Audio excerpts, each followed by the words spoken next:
Então vamos lá para o último vídeo dessa série sobre propósito. E nesse vídeo aqui eu vou responder a seguinte pergunta: como é que eu descubro o meu propósito? Afinal de contas, me responde isso, porque eu já estou angustiado, eu preciso saber disso, eu preciso saber para onde eu vou, eu preciso saber o que eu devo fazer. E já falei para vocês várias coisas ao longo dessa jornada aqui, então se você estiver caindo de paraquedas aqui, eu super recomendo você assistir os outros vídeos que eu fiz sobre esse assunto. Fechou? Então vamos lá para o vídeo.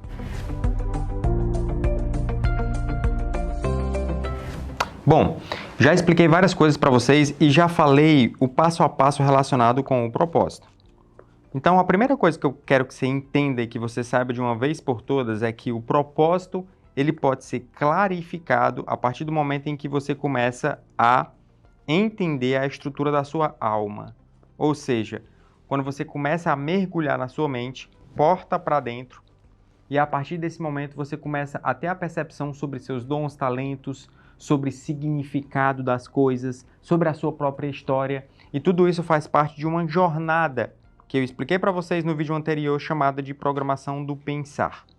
Existe todo um passo a passo nessa programação do pensar, que não vai caber aqui nesse vídeo. Isso aqui são coisas que eu trago na minha mentoria. Mas eu quero que você saiba o seguinte, que ao longo da minha mente, dentro da minha mente, eu tenho ego, eu tenho alma, e quando eu junto o ego com a alma, nasce o meu self. Dentro do meu ego, existem 4 programinhas, 4 forças do pensamento. Dentro da minha alma, também existem 4 forças do pensamento. E eu preciso desenvolver cada força do pensamento dessa para que eu me conheça, para que eu entenda a maneira como eu enxergo o mundo, a maneira como eu penso, a maneira como eu ajo, a maneira como eu reajo aos acontecimentos. Tudo isso vai fazendo com que eu vou ganhando uma coisa chamada de maturidade. E a partir disso, o meu propósito ele começa a ser clarificado. Só que não basta eu clarificar o meu propósito, eu tenho que exercer o meu propósito. E o exercício do propósito ele envolve uma estrutura que tem dentro do self. Dentro do self existem outras 4 forças do pensamento. Uma delas é o governo. Ou seja, é aquela historinha que eu expliquei para vocês relacionado com Neemias. Então, beleza, Márcio. Qual que é o primeiro passo para eu descobrir o meu propósito? O primeiro passo é você realmente fazer a jornada da programação do pensar. Esse é o primeiro passo. Mas existem outras coisas. Existem pessoas que falam o seguinte, que o propósito ele não se descobre, o propósito ele te encontra no caminho. Eu concordo em parte com isso.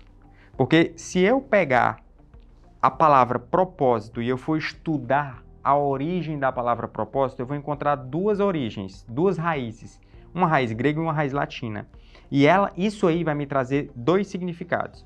O significado de que o propósito tanto está relacionado com uma busca, quanto também está relacionado com um encontrar, com um alvo, com um para onde eu vou. Ou seja, o propósito ele tanto existe lá na frente, eu projeto um propósito, quanto também eu estou buscando todos os meus dias. No dia a dia, eu estou sempre tentando encontrar, clarificar mais esse propósito. Ou seja, o propósito ele é um. Deus colocou dentro da gente. Só que a glória de Deus é ocultar certas coisas. A glória dos reis é descobri-las. O que é rei? Rei é governo. Ou seja, eu descubro o propósito quando eu entro no self. Eu descubro o propósito depois que eu faço a jornada da programação do pensar, entendo o ego, entendo a alma e eu começo a entrar no meu self, que é a glória dos reis. Então a glória dos reis é descobrir essas coisas que Deus ocultou. E olha só, outra chave importantíssima que existe na Bíblia. Deus, quando ele coloca o propósito dentro de nós, ele traz algumas características que fazem com que a gente tenha uma reflexão mais profunda. Primeiro é a seguinte, ó. Márcio, será que o meu trabalho está dentro do meu propósito? Vamos lá. Existe uma chave bíblica que fala o seguinte, a riqueza de Deus, ela não acrescenta dores. A riqueza do tipo de Deus não acrescenta dor. Ou seja, se eu estou achando tudo muito pesado, se aquele trabalho está pesado, se aquele dinheiro está pesado, aquilo ali não vem de Deus. Porque a riqueza do tipo de Deus não acrescenta dor. Então, quando você está dentro da sua zona de propósito, as coisas fluem, porque você vai simplesmente viver. Você vai manifestar seus dons e talentos. Márcio, tudo vai ser às mil maravilhas? Não. Porque o próprio Cristo falou que no mundo a gente vai ter aflições. Mas nós somos filhos, filhos do Criador. E sendo filho, a gente tem que exercer governo. Para exercer governo, eu preciso realmente fazer toda essa jornada da minha programação do pensar. Então, o primeiro passo para eu entender propósito, eu preciso fazer jornada da programação do pensar. Eu preciso entrar e entender a minha estrutura, a minha mente, a maneira como eu penso, a maneira como eu reajo, a maneira como eu sinto. Tudo isso vai fazer com que eu comece a ter ganho de consciência, expansão da minha consciência. E tudo isso vai começar a fazer com que eu comece a enxergar aquilo que eu não estava vendo anteriormente. Então, quando eu pego a raiz da palavra propósito, eu começo a ter a percepção de que existe tanto um buscar, quanto também existe um projetar, um pensar à frente, que é um alvo. O propósito, então, tanto é eu ter uma busca diária, quanto eu também ter uma projeção futura. Essa projeção futura seria como se fosse um alvo, ou seja, o propósito tanto seria a imagem de uma seta, quanto a imagem de um alvo. A seta, ela busca o alvo, e o alvo, ele busca a seta. Não é assim?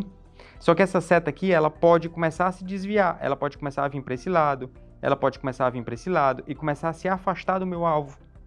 Quando eu começo a fazer isso, é porque eu estou me distanciando do meu propósito.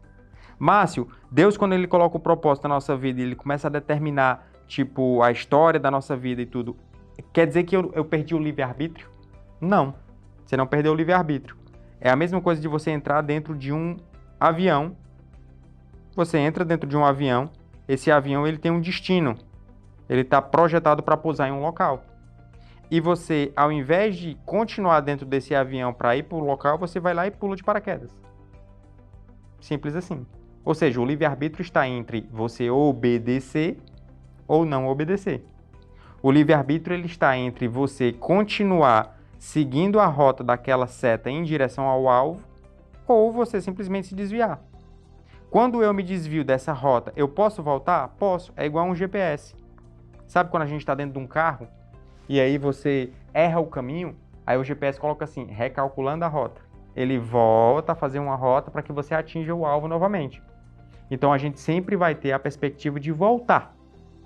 Só que você tem que ter esse entendimento. O entendimento de que o nosso propósito, ele tanto é uma seta, ele tanto é uma busca ativa, quanto ele também é um alvo. Mas então quer dizer que o propósito, ele pode me agarrar no meio do caminho? Até pode. Até pode. Mas preste atenção. Preste atenção, que sempre que isso acontece é porque você já estava numa busca. Buscar-me-eis e me achareis. Se me buscar de todo o coração. Se me buscar. Eu estou batendo na porta. Se você abrir, eu vou entrar e vou tomar café da manhã e vou almoçar com você. Ou seja, tudo está relacionado também com a busca. Aqui é a minha participação. Essa participação aqui da flecha cabe a mim, ao eu. Opa! Essa participação aqui da seta, da flecha, cabe ao eu. Essa participação aqui do alvo, isso aqui, vem de Deus. Então, o propósito ele é algo espiritual. Mas o propósito ele exige uma cooperação. E a parte do alvo, ele é algo que vem da parte de Deus. Aqui vem da parte de Deus. Ou seja, existe uma necessidade de uma cooperação. Existe a necessidade do ser humano cooperar ou não com Deus. Afinal de contas, o propósito ele é algo espiritual. Mas, então, quer dizer que para eu entender sobre propósito, eu tenho que ter comunhão com Deus. Você tem que ter uma comunhão espiritual, sem sombra de dúvida. Até porque, o que foi que a gente falou no início dessa série? Eu só posso falar em propósito se eu trouxer a prerrogativa de que existe um Criador. Porque toda criação ela vem com um propósito. Então, se eu não falo de criação, se eu acho que Deus não existe, então não precisa você perder tempo falando sobre propósito. Vai viver tua vida sem nenhum problema. Tranquilo? Agora, a partir do momento em que eu falo que existe um Criador, existe um Deus, então sim, existe um propósito. E esse propósito, ele está determinado. Mesmo antes da fundação do mundo, já existia. Agora, aquilo que eu falei no primeiro ou foi no segundo vídeo dessa série aqui, eu falei o seguinte, que existem pessoas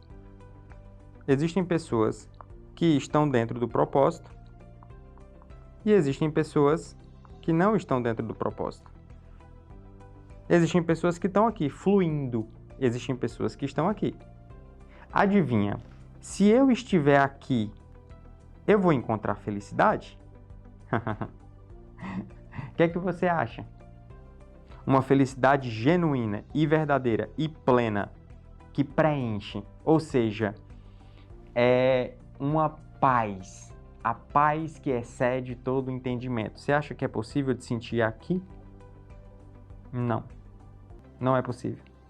A paz que excede todo o entendimento, ou seja, o mundo pode estar um caos. Eu posso ter acabado de ter um diagnóstico de uma doença terminal, mas eu estou em paz. O mundo pode estar um papoco lá fora, mas eu encontrar uma paz que excede todo entendimento, que isso é além da felicidade plena. Eu estou falando de felicidade, não é momentos de felicidade, não é aquela felicidade que eu tenho quando eu estou comendo um chocolate ou quando eu ganho um presente, ou aquela felicidade momentânea, não. Eu estou falando de uma paz, de uma plenitude. Isso só é possível, meu querido, dentro do propósito. Por isso que a coisa mais importante é você realmente entender, clarificar o seu propósito. Isso é a coisa mais importante, até porque a partir do momento que você faz isso, você vai entender o seguinte: as coisas ficam simples. Como assim, Márcio? Simples? Vai ser tudo fácil? Não. Mas a partir do momento que você entende o seu propósito, você começa a simplificar suas decisões. Porque decisões que não estão alinhadas com o seu propósito, você joga de lado. Você fica igual a Neemias. Eu estou ocupado demais com o propósito que Deus me deu. É só aquilo que importa. É só aquilo que me interessa. É só para ali onde eu vou. E eu vou trazer aqui agora nesse próximo vídeo dessa série, eu vou trazer aqui para você um trecho, uma análise de uma parte que existe na Bíblia, que dá para trazer inúmeras chaves dentro de um trechinho, dentro de uma parte que aconteceu na história real, que eu diria que seria uma das partes que eu mais gosto, que eu mais amo na Bíblia, que é um trecho que a gente vai comentar no próximo vídeo. Tranquilo? Vamos lá.